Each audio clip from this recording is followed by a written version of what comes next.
Mardi dernier, hier lors d'une conférence de presse, le procureur de la République de Chaumont est revenu longuement sur le profil du meurtrier présumé. Il a donné aussi des détails sur les motivations de l'adolescent qui a poignardé la surveillante avec un couteau de cuisine de 34 cm, comportant une lame de 20 cm. Retour sur cette prise de parole avec Mélina Fachin, correspondante d'Europe 1 dans le Grand Est.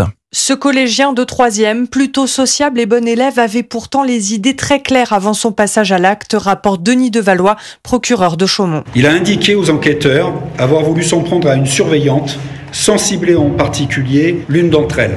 Il indique avoir agi ainsi parce qu'il ne supportait plus le comportement des surveillantes en général, qui auraient eu, selon lui, une attitude différente selon les élèves. Alors mardi matin, il prend dans le tiroir de la cuisine de ses parents un couteau muni d'une lame de 20 cm, dans l'intention, dit-il, de faire le plus de dégâts possible.